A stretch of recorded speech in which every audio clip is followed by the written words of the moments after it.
Muy buenos días, hermanos y hermanas. Les saludo en la paz del Señor. Es una bendición que podamos tener un domingo más en el que podemos meditar en la palabra del Señor. Un domingo más que también es un domingo especial en el mes en el que vamos a celebrar la Cena del Señor. Y un domingo en el que vamos a iniciar con una serie de predicaciones, ¿no? Hemos estudiado hasta ahora el Nuevo Testamento, hemos llegado hasta el libro de Judas. Y la anterior semana hemos terminado con el único capítulo que tiene este libro, ¿no? Sin embargo, desde hoy día vamos a comenzar otra serie de predicaciones en un libro que está en el Antiguo Testamento. Y es el libro de Jueces, ¿no? Es un libro que nos va a traer muchas enseñanzas para nuestras vidas, ¿no? Quisiera que para iniciar podamos ir a Jueces capítulo 21 y podamos leer el versículo 25.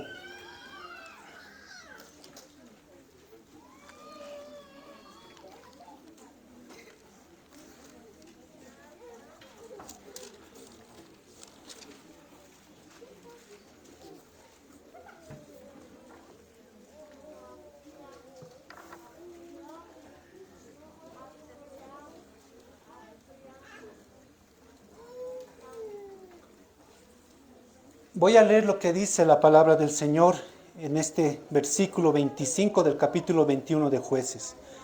Dice: en estos días no había rey en Israel y cada uno hacía lo que bien le parecía. Vamos a orar, hermanos. Padre Celestial, te agradezco por esta mañana, Señor, que tú nos has dado, en el que tu pueblo está reunido, Señor, para poder escuchar tu santa palabra, Señor. Te ruego, Señor, que esta narrativa que encontramos en el libro de Jueces, que vamos a iniciar desde este domingo, Señor, sea de bendición y edificación, Señor, para nuestras vidas. Que seamos exhortados, Señor, que seamos llamados y tu Espíritu Santo nos muestre, Señor, nuestro pecado. Cada vez que vayamos, Señor, al libro de Jueces y ahí veamos expuesta, Señor, la historia del pueblo de Israel en ese punto de la historia. Te ruego, Señor, que nos llames al arrepentimiento, Señor, que nos ayudes a examinarnos, Señor, nuestras vidas, Padre, cada vez que escuchemos tu palabra, no solamente el día domingo, Señor, sino también el día miércoles y en cada devocional que tenemos, Señor. Te encomendamos a ti, a tu Espíritu, Señor, para que nos ministre, Señor, para que nos guíe en esta mañana y nos dé las fuerzas, Señor, tanto físicas y espirituales, para poder tener este tiempo tan importante, Señor, que es el escuchar tu palabra. Te ruego que nos des oído, Señor, para oír atentamente tu santa palabra, que me ayude, Señor, a mí a poder explicar esta introducción que se va a dar al libro de Jueces. Te encomiendo, Señor, tu iglesia, para que tú la sigas, Señor, fortaleciendo y edificando, Señor. Te doy gracias por cada uno de mis hermanos que están aquí presentes, Señor, y te ruego que este tiempo sea de bendición para cada uno de ellos. Hemos orado, Señor, en los méritos de nuestro Salvador y Señor Jesús. Amén. El día de hoy lo que pretendo hacer es dar una introducción a este libro de Jueces. Yo no me voy a entrar al primer capítulo, sino el próximo domingo vamos a entrar al primer capítulo del libro de Jueces. Sin embargo, hoy vamos a más o menos tener un panorama de lo que el libro de Jueces nos enseña a través de cada uno de sus capítulos, sus 21 capítulos, ¿no? Espero no ser muy extenso, pero sí que nosotros podamos entender el mensaje que Judas nos da, o que Jueces nos da en este libro, ¿no? Tal vez como datos, al empezar, quisiera dar algunos datos que son muy importantes en la introducción de este libro. La fecha aproximada en la que trata o relata este libro es a partir de la muerte de Josué, ¿no? Eso aproximadamente en el año 1385 a.C., ¿no? Y es hasta la muerte de Sansón, aproximadamente el año 1050, ¿no? Entonces son estos años de los que nos hablan este libro, 1385 a.C., que es la muerte de Josué, y 1050 a.C., que es la muerte de Sansón, ¿no? Entonces aproximadamente estas son las fechas que el libro abarca. En cuanto a su autoría, bueno, hay muchas dudas en cuanto a su autoría, ¿no? El libro no nos dice explícitamente quién es el autor del libro de Jueces. Sin embargo, la tradición judía considera que es Samuel, ¿no? Samuel le atribuyen a él la autoría, ¿no? En este libro del Antiguo Testamento, el libro de Jueces, nosotros en cierto sentido encontramos un registro de lo que le sucede a las personas que ofrecen devoción a medias a Dios. Ese es el registro que encontramos en el libro de Jueces. Y aquí nosotros podemos ya encontrar la importancia de las predicaciones del Antiguo Testamento y de este libro para nuestra iglesia, ¿no? Este libro habla acerca de un registro histórico que sucede con las personas que ofrecen solo devoción a medias a Dios. Jueces nos enseña acerca de los peligros y las tentaciones que vienen con la segunda, la tercera y cuarta generación de personas que han conocido a Dios. En el libro de Jueces, podríamos decir, leemos acerca de personas que tienen una espiritualidad a medias. Cuando ellos se alejan de Dios, llegan dolores, llegan tristezas a sus vidas durante esos años. Pero también vemos algo más en el libro de Jueces, que es mucho más importante, ¿no? Está la fidelidad incondicional de Dios hacia su pueblo. Esa fidelidad que se niega a darse por vencido con ellos. Continúa persiguiéndolos con amor y gracia inquebrantables. Hoy, cuando comenzamos esta serie de estudios en el libro del Antiguo Testamento, que es el libro de los Jueces, vamos a presentar este libro de Jueces a medida que nos vamos a ir lanzando a su estudio, ¿no? Durante los próximos domingos. Y lo que vamos a hacer hoy es introducir simplemente y señalar algunos temas que encontramos en este libro de Jueces. Tal vez podríamos dar un esquema así general del libro de Jueces, ¿no? A partir del capítulo 1, versículo 1, hasta el capítulo 3, versículo 6, nosotros tenemos la introducción del libro. En realidad hay dos partes en esta introducción, ¿no? Al comenzar el libro vemos que Jueces se remonta a esa época cuando Josué condujo a la tierra prometida, ¿no? La segunda parte de esta introducción que abarca del capítulo 1 al capítulo 3 nos resume todo lo que ha sucedido al pueblo después de que ellos habitaron la tierra prometida, ¿no? Entonces estos tres primeros capítulos nos hablan acerca de una introducción del libro. Cuando nos vamos al versículo 7 del capítulo 3 hasta el final del capítulo 16 tenemos el cuerpo principal del libro, ¿no? Ahí tenemos registros históricos de cómo el pueblo de Dios vivió en la tierra prometida. Ellos mismos, en estos capítulos vemos que el mismo pueblo se había alejado repetidamente de Dios, pero también vemos que repetidamente ellos necesitaron ser devueltos a Dios. Nos da la comprensión de la vida en Israel después de la conquista de Canaán, aquello que fue liderado por Josué. Los últimos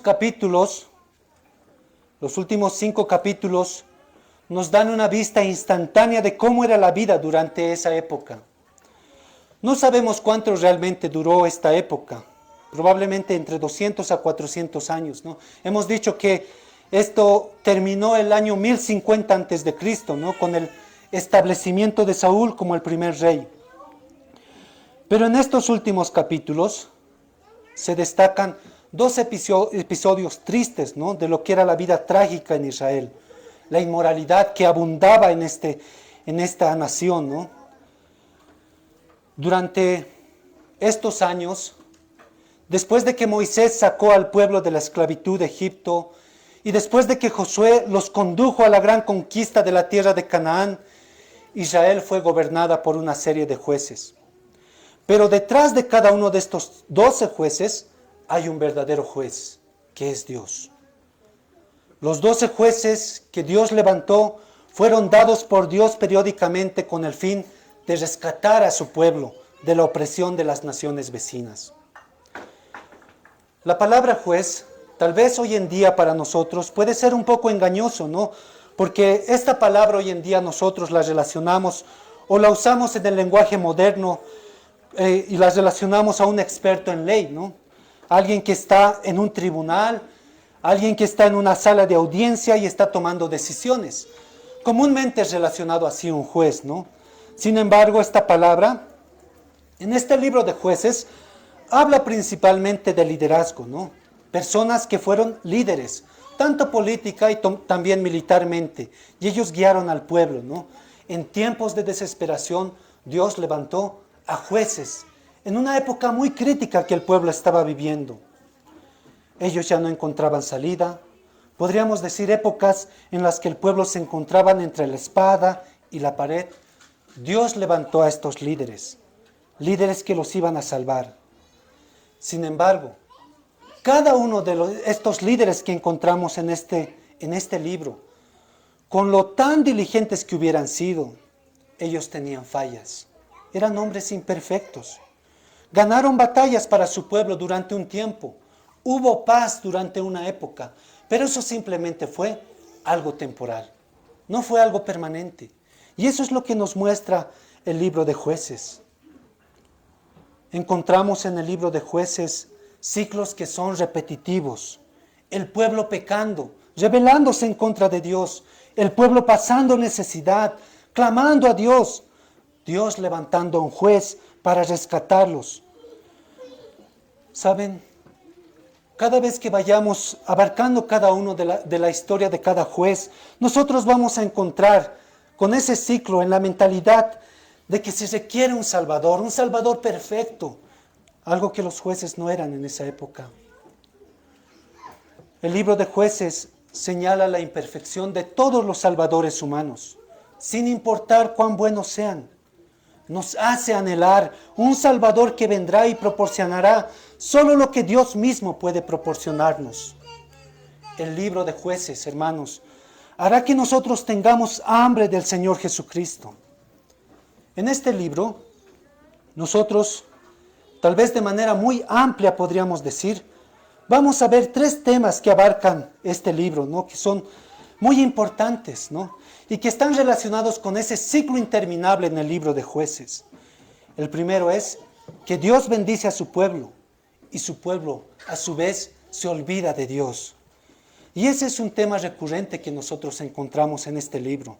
Dios bendice a su pueblo y su pueblo se olvida de este Dios. Como humanos, nosotros hoy en día no manejamos muy bien las bendiciones de Dios. Dios continuamente es bondadoso con nosotros. Y lo que nosotros hacemos muchas veces es usar su bondad para huir de Él. Jueces 1:1 nos da el contexto de este libro, cuando nos dice, después de la muerte de Josué.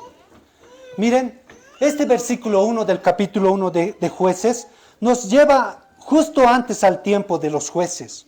Josué era el comandante que condujo a los israelitas a la guerra contra los cananeos para poseer la tierra. Dios, si nos remontamos un poco más atrás, Dios había prometido a su pueblo que ellos iban a heredar una tierra. Dios había prometido a Abraham, a quien era el padre de esta nación, que él iba a heredar una tierra. Sus descendientes iban a heredar una tierra. Cuando Dios escogió a Abraham y lo convirtió en el fundador del pueblo de Israel, en el patriarca, en el padre de toda esta nación, le dijo, tus descendientes van a habitar algún día una tierra, la tierra prometida. Si vemos la cronología de la historia, vemos que en la época de Jacob y de José, el pueblo de Israel llegó a Egipto y más tarde se convirtieron en esclavos. Después de eso, Dios levantó a Moisés para liderar a este pueblo, para que ellos sean libertados de la esclavitud en Egipto. Ellos fueron conducidos durante 40 años en el desierto. Y cuando Moisés murió, Dios ungió a Josué para que él fuera el comandante que los iba a llevar a la tierra que les había prometido. Josué los iba a guiar para que ellos poseeran esta tierra. ¿Saben, hermanos y hermanas? Cuando Dios le hizo estas promesas al pueblo de Israel, y en la medida que Dios iba cumpliendo cada una de estas promesas, cuando ellos iban habitando ya la tierra prometida, ¿saben? Lo que Dios les estaba diciendo es, yo voy a ser su Dios. Pero también al mismo tiempo, Dios les estaba diciendo, les estaba llamando a ser su pueblo, pueblo de Dios, para vivir para Él. Antes de que el pueblo cruzara el río Jordán hacia la tierra prometida, Moisés pasó mucho tiempo recomendando al pueblo. Por ejemplo, encontramos libros como Deuteronomio, Ahí vemos que Moisés enseñaba al pueblo, les advertía y les recordaba lo que Dios les llamó a hacer y también a hacer. Por ejemplo, Deuteronomio capítulo 7. Deuteronomio 7, versículo 1 al 6. Miren lo que Moisés les decía al pueblo antes de que ellos cruzaran a la tierra prometida.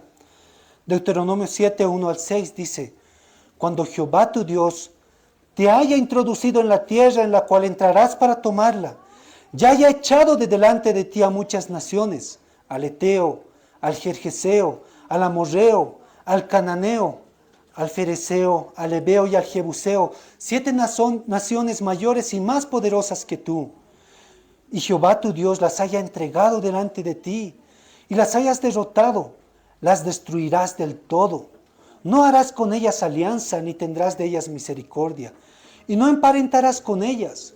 No darás tu hija a su hijo, ni tomarás a su hija para tu hijo, porque desviará a tu hijo de en pos de mí, y servirán a dioses ajenos, y el furor de Jehová se encenderá sobre vosotros, y te destruirá pronto. Mas así habéis de hacer con ellos. Sus altares destruiréis, y quebraréis sus estatuas, y destruiréis sus imágenes de acera, y quemaréis sus esculturas en el fuego. Miren lo que dice el versículo 6. ¿Por qué ellos tenían que ser tan cuidadosos en desalojar a los cananeos? Versículo 6. Porque tú eres pueblo santo para Jehová tu Dios. Jehová tu Dios te ha escogido para hacerle un pueblo especial, más que todos los pueblos que están sobre la tierra. Después de la muerte de Moisés, Josué fue escogido como el comandante de la nación. Él tenía la misión de guiar al pueblo para cumplir estas promesas que el Señor les había dado, obtener la tierra prometida. El libro que está antes del libro de los jueces, que lleva el nombre de Josué, nos cuenta esta historia de la conquista, desde el inicio de la conquista hasta el final de la vida de Josué. Después vemos en este libro de Josué más bien, que ellos empezaron a tomar la tierra prometida, la colonizaron, expulsaron parcialmente a los cananeos. Y Josué, antes de morir, les repitió casi las mismas palabras que Moisés les había dicho. En Josué capítulo 23, en el versículo 6 al 13 nosotros encontramos las palabras de Josué al pueblo de Israel. Un pueblo que, podríamos decir, había avanzado victoria tras victoria. Josué capítulo 23, versículo 6 al versículo 13. Dice: Esforzaos pues mucho en guardar y hacer todo lo que está escrito en el libro de la ley de Moisés, sin apartaros de ellos, ni a diestra ni a siniestra, para que no os mezcléis con estas naciones que han quedado con vosotros, ni hagáis mención, ni juréis por el nombre de sus dioses, ni los sirváis, ni os inclinéis a ellos. Mas a Jehová vuestro Dios seguiréis, como habéis hecho hasta hoy. Pues ha arrojado Jehová delante de vosotros grandes y fuertes naciones, y hasta hoy nadie ha podido resistir delante de vuestro rostro. Un varón de vosotros perseguirá a 1000, porque Jehová vuestro Dios es quien pelea por vosotros, como Él os dijo. Guardad pues con diligencia vuestras almas, para que améis a Jehová vuestro Dios. Porque si os apartéis y os uniereis a los que restan de estas naciones que han quedado con vosotros, y si concertareis con ellas matrimonios, mezclándoos con ellas y ellas con vosotros, sabed que Jehová vuestro Dios no arrojará más a estas naciones delante de vosotros, sino que os serán por lazo, por tropiezo, por azote para vuestros costados y por espinas para vuestros ojos, hasta que perezcáis de esta buena tierra que Jehová vuestro Dios os ha dado.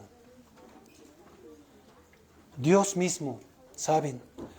En este libro y en la historia de redención, se comprometió a estar de todo corazón, podríamos decir, con su pueblo, para darles una nueva vida, darles una tierra que Él les había prometido. Y en cambio, Él les dijo: ustedes tienen que vivir de todo corazón para mí, no transgredir con las costumbres paganas de los pueblos idólatras a las que ustedes tienen que expulsar. Como vamos a ver en nuestros estudios del libro de Jueces, Aunque los israelitas estaban habitando la tierra que Dios les había dado, ellos no habían despojado por completo a todas las naciones paganas, como Dios les había ordenado. Su falta de obediencia al Señor resultó para ellos en dolor, en dificultades repetitivas durante muchos años. La desobediencia al Señor resultó en eso, dolor y dificultades repetitivas en sus vidas durante muchos años. Muchas personas sufrieron. ¿Saben? Hermanos y hermanas, Dios fue tan bondadoso y tan generoso con ellos. Les libertó de la esclavitud de Egipto. Les dio victoria tras victoria para habitar esta tierra prometida. Y bajo el liderazgo de Josué, ellos pudieron conseguir la tierra que Dios les había prometido. Después de que Josué y toda la generación de Josué murieron, el pueblo olvidó todo. Ellos comenzaron a ignorar a Dios. Miren lo que dice el capítulo 2. Jueces 2, versículos 7 al 10.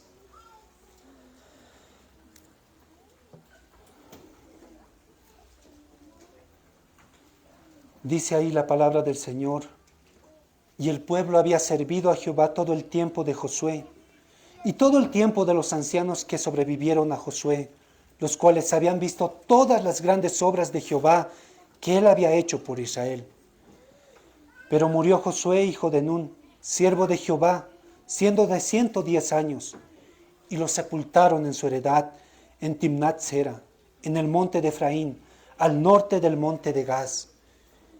Y toda aquella generación también fue reunida a sus padres, y se levantó después de ellos otra generación que no conocía a Jehová, ni la obra que él había hecho por Israel.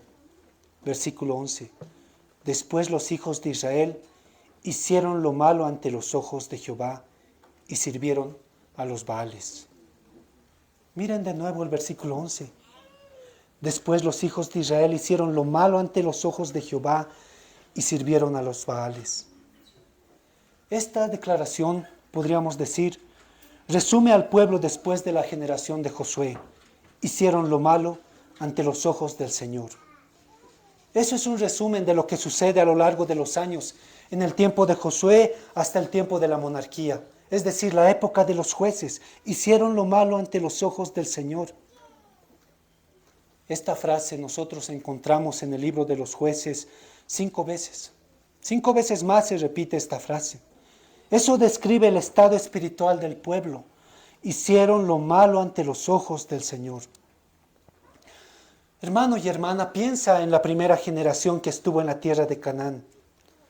Estos israelitas que eran la primera generación que estaba habitando Canaán, ellos tenían abuelos, ellos habían sido esclavos, sus abuelos habían sido esclavos en Egipto. Dios los había libertado milagrosamente, les había dado libertad. Sus padres habían vivido en tiendas en el desierto durante 40 años. Ellos estaban vagando durante 40 años sin tener una morada permanente. Y ahora aquí está esta nueva generación. Quizás algunos de sus padres se habían establecido con ellos, pero ya tenían un lugar estable, estaban en la tierra prometida. Pero ¿cuál era el epitafio de todos ellos? Y se levantó después de ellos otra generación que no conocía a Jehová ni la obra que él había hecho por Israel. Este versículo que encontramos en el capítulo 2 y que decimos que es el epitafio de esta generación que ahora se había establecido en la tierra de Canaán, esto era consecuencia de su devoción a medias al Señor. Dios había sido tan bueno con ellos. Ellos desperdiciaron las bendiciones de Dios y respondieron pecaminosamente a Dios. El pueblo de Israel, en el libro de Jueces, se puede caracterizar con ser un pueblo egocéntrico, apático de corazón, insípidos espiritualmente. Hermanos, escuchen cómo describe el versículo que hemos leído al inicio, Jueces 21, 25. En estos días no había rey en Israel. Cada uno hacía lo que bien le parecía. ¿Saben? Esa es la gran tentación que viene muchas veces con las bendiciones de Dios. Dios da a su pueblo siempre bendiciones. Sin embargo, el pueblo muchas veces olvida las bendiciones de Dios. Olvida el gran costo por el que se ha proporcionado esas bendiciones. Empieza a perder el sentido de asombro y de maravilla de lo que Dios es capaz de hacer en su vida. Olvida todo lo que Dios ha bendecido a su pueblo, a su propia vida. Saben, esa es la gran tentación que muchas veces viene para el pueblo en medio de las bendiciones de Dios. El pueblo empieza a comenzar a vivir comprometiéndose con la forma de vida bajo sus propios términos en lugar de los términos de Dios. Lo que muchas veces pensamos, lo que muchas veces valoramos, lo que empezamos a hacer, aquellas cosas que empezamos a hacer, parece que son correctas. Nos apartamos de Dios. Nos parece que está bien a nuestro sentido común. Olvidamos que nosotros le debemos lealtad a quien nos ha bendecido siempre. ¿Cómo te está yendo el día de hoy en tu vida? Saben, cada uno de nosotros que estamos en esta tierra, cada uno de nosotros que estamos ahora en esta sala escuchando esta prédica, conozcamos a Dios o no conozcamos a Dios, lo cierto es que nosotros, cada uno puede decir que Dios ha sido bueno conmigo. Dios ha sido bueno con cada uno de nosotros. Eso es una realidad no solamente para los creyentes, sino también para aquellos que no conocen a Dios. Dios ha sido bueno con cada uno de nosotros. ¿Es posible que hoy confíes en Dios? ¿O es posible que no confíes en Dios el día de hoy? Es posible que no creas en Dios, que no estés dependiendo de su gracia que Él nos ha dado a través de su Hijo Jesucristo. Pero sigue siendo cierto que Dios ha sido bueno contigo. ¿Sabes? Dios te ha dado la vida. Dios te ha dado la salud que has disfrutado hasta ahora. Has tenido el beneficio de experimentar relaciones, estás dentro de una familia. Dios te ha permitido que tengas logros. Te ha dado las capacidades que tienes. Aquellas capacidades que hoy en día seguramente valoras también. Ya sea en los deportes, en el campo del arte, en la educación. Si te está yendo bien en el trabajo, es algo que viene de Dios. Tal vez tengas un negocio que está siendo próspero. Es algo que Dios ha bendecido. Tus relaciones que tienes, tus amistades, tu familia es una bendición de Dios. Cualquier cosa que hayas logrado, cualquier cosa que hayas logrado disfrutar en esta vida, ha venido de la mano bondadosa de Dios. Y eso independientemente si tú eres creyente o no. ¿Cómo has respondido a las bendiciones de Dios en tu vida? ¿Podrías decir que hoy estás totalmente dedicado a Él? ¿Cómo estás viviendo en respuesta a esas bendiciones? ¿Tienes un conocimiento consciente de que todo lo que eres, todo lo que tienes, es debido a la bondad de Dios hacia ti? O tal vez con honestidad podrías decir, no estoy completamente dedicado a Dios. ¿Sabes, hermano y hermana, amigo? Dios nos ha llamado a cada uno de nosotros a amarlo con todo su corazón, amarlo a Él con toda nuestra mente, con todas nuestras fuerzas. Dios nos llama cada día a reconocer que Él es quien nos ha dado todo lo que tenemos. Nos llama a amarlo y a servirlo primero en nuestras vidas, a honrarlo a Él con nuestros pensamientos, a confiar en Él, en su provisión de salvación que hace para personas como tú y como yo. Te llama todos los días a responder confiando en Jesucristo, su Hijo, como tu Señor y Salvador. La bondad de Dios, que es un atributo que Él tiene, debe llevarnos a cada uno de nosotros a alejarnos de todas las cosas que hemos buscado para hacer que nuestras vidas funcionen. Y mirar a aquel que es la fuente de la bendición en tu vida, es decir, a Dios. Puedes decir hoy en día, puedes decir honestamente hoy en día, ¿Cristo es mi vida? Saben, hermanos, son grandes lecciones para nosotros. Dios ha sido increíblemente bueno con cada uno de nosotros, ya sea que seas creyente durante muchos años, o ya sea que seas creyente durante un año o meses, poco tiempo. Tu testimonio tiene que ser que Dios ha sido bueno conmigo. Dios ha sido bueno con su pueblo. ¿Cómo vas a responder a su bondad? ¿Cómo vas a responder a su bondad? Para todos nosotros, para todos que somos el pueblo del Señor, para todos aquellos que aún no le conocemos, es tiempo de arrepentirnos y reconocer de que Dios nos ha bendecido, porque es un Dios lleno de bendiciones y de bondad.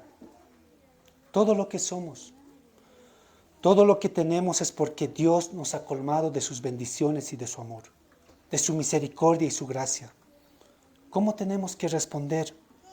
Con arrepentimiento, reconocer que Dios nos ha bendecido, responder con un celo de vivir conforme a su voluntad, no para que Él nos bendiga, no para que Él sea bueno con nosotros, no para que tratemos de ganar su favor, sino porque Él ha sido tan bueno con nosotros, nos ha favorecido tanto, que ahora queremos vivir para Él, de una manera que le honre a Él.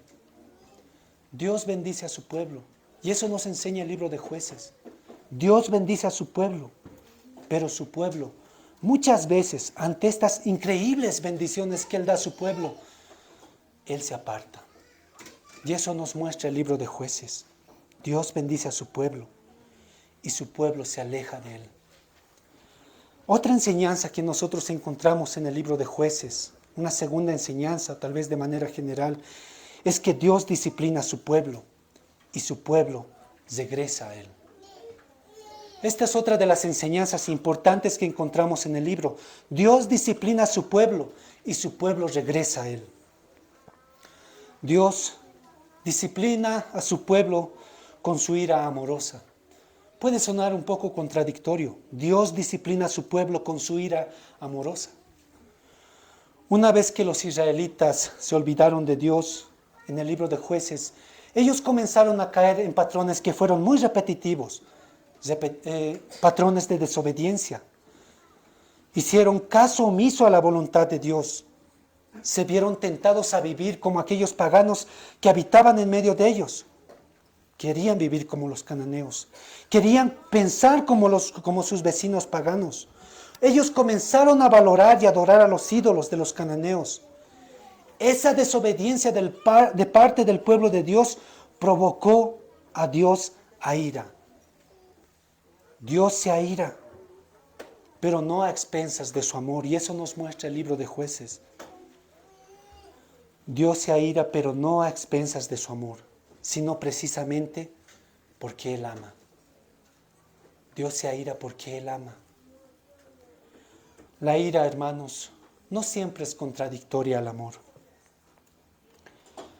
A veces la única forma en que el verdadero amor puede expresarse apropiadamente es la ira. Y eso es lo que vemos aquí. Miren cómo el amor de Dios hacia su pueblo se manifiesta en su ira. Jueces capítulo 2, versículo 11 al 15.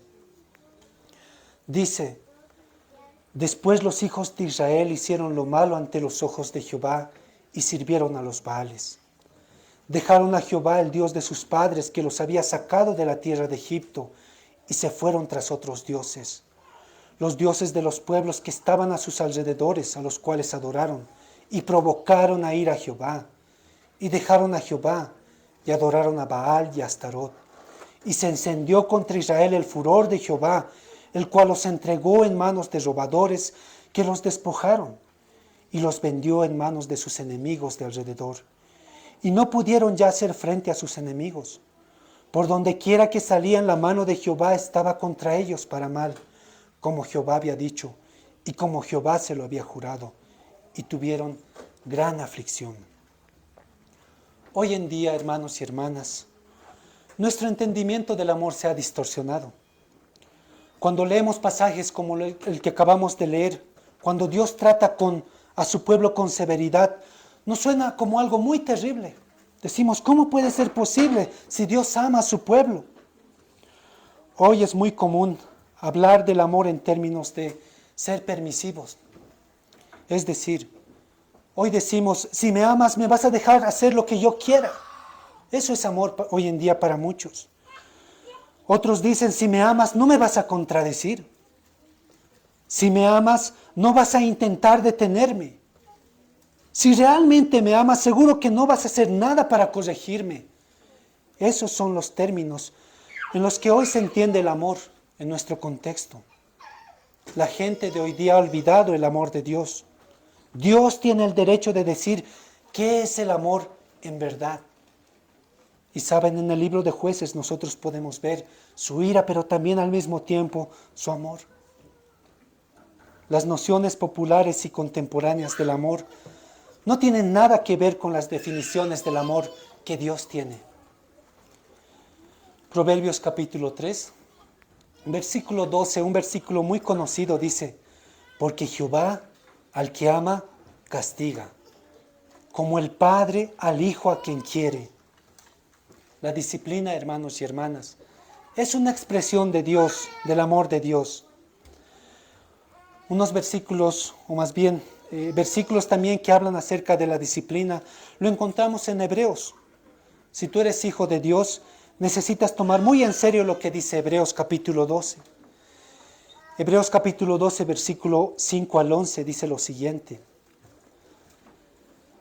y habéis ya olvidado la exhortación de como a hijos se os dirige diciendo: hijo mío, no menosprecies la disciplina del Señor, ni desmayes cuando eres reprendido por él, porque el Señor al que ama disciplina, y azota a todo el que recibe por hijo. Si soportáis la disciplina, Dios os trata como a hijos, porque ¿qué hijo es aquel a quien el Padre no disciplina? Pero si se os deja sin disciplina, de la cual todos han sido participantes, entonces sois bastardos y no hijos. Por otra parte, tuvimos a nuestros padres terrenales que nos disciplinaban y los venerábamos. ¿Por qué no obedeceremos mucho mejor al Padre de los Espíritus y viviremos? Y aquellos ciertamente por pocos días nos disciplinaban, como a ellos les parecía, pero para lo que nos es provechoso, para que participemos de su santidad. Es verdad que ninguna disciplina al presente parece ser causa de gozo, sino de tristeza, pero después da fruto apacible de justicia a los que en ella han sido ejercitados. Saben, hermanos y hermanas, muchos de nosotros que estamos aquí ahora tenemos hijos, y tal vez no los hemos disciplinado como la Escritura nos manda. Nosotros hoy en día seríamos culpables de no disciplinar a nuestros hijos como debemos. Pero en el libro de Jueces podríamos decir: Dios nunca será culpable de no disciplinar a sus hijos. Él no fallará en eso.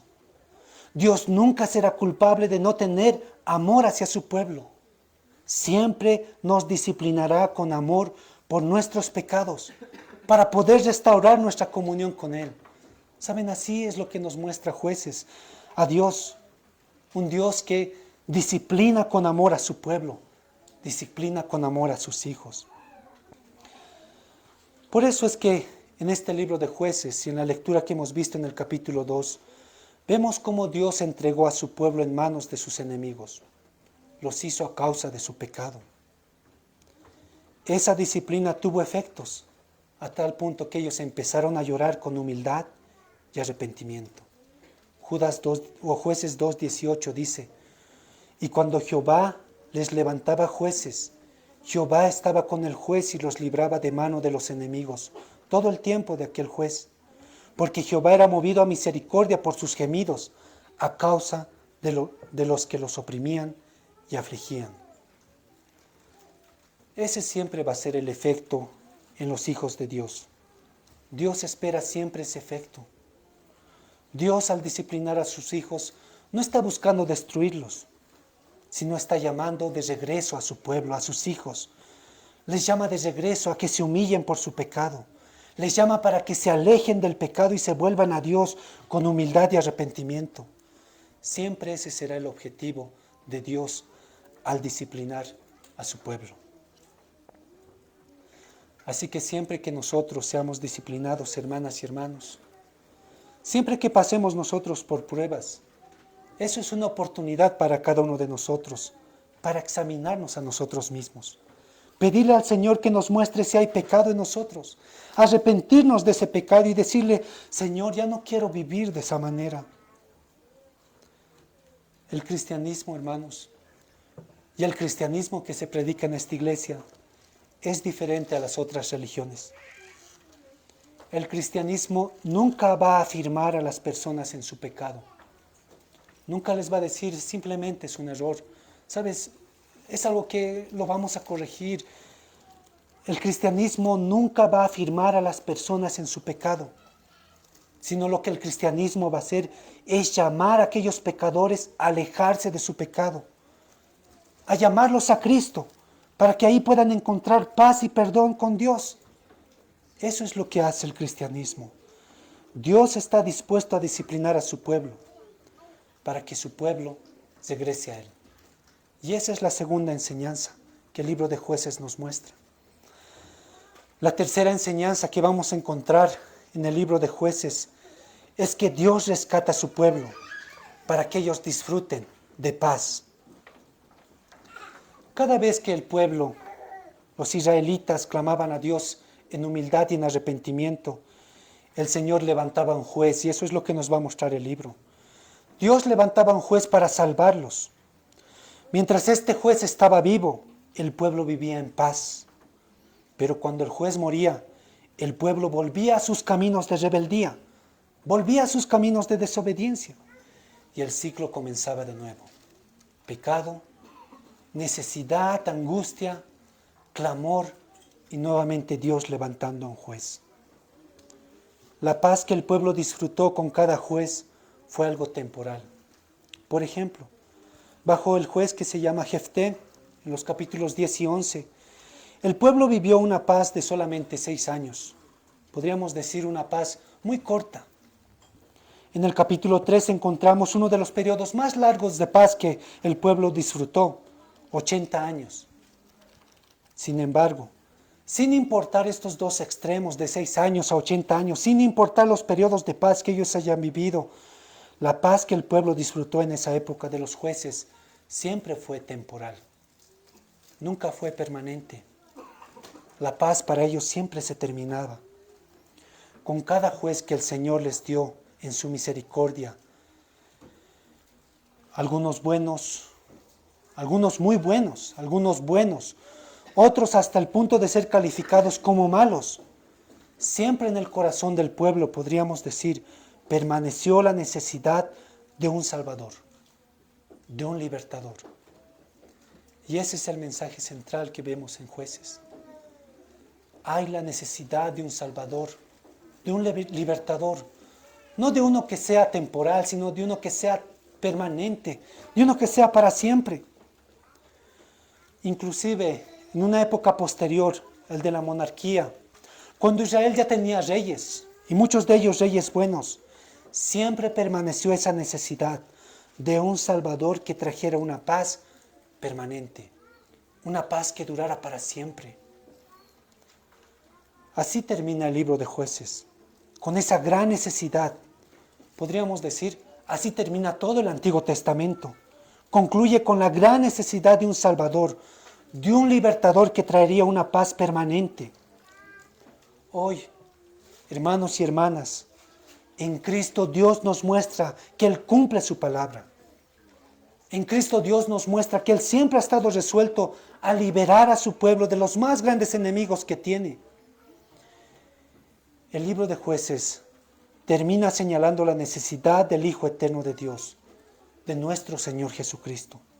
Él viene en cumplimiento de las promesas de Dios para salvar completamente a su pueblo, para darles una paz permanente.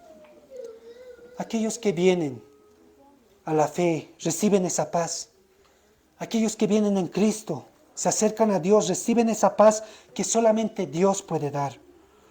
Una paz que es eterna, una paz que es inquebrantable. Por eso, hermanos, solo en Jesús nosotros podemos ver a alguien que es digno de toda nuestra devoción. Hoy en día, el mundo está lleno de tentaciones. Hay muchos obstáculos que se presentan en nuestro camino. Todas esas tentaciones, todos esos obstáculos van a querer competir con nuestra lealtad al Señor. Oremos para que el Señor nos muestre a través de este libro de Jueces, que nosotros quedemos asombrados del gran compromiso y la gran fidelidad que Dios tiene hacia su pueblo. Oremos de que Dios nos inste a través de este libro de Jueces a renunciar a nuestra devoción a medias, a buscar a nuestro Salvador por completo, a ese que es tan grande, a que nosotros libremente le ofrezcamos nuestras vidas a aquel único que puede salvarnos completamente de todos nuestros pecados. Oremos de que el Señor nos muestre que es muy peligroso tener una religión de segunda mano. ¿Cuántos de aquí nosotros vemos que pertenecemos a familias de padres cristianos? Tenemos que reconocer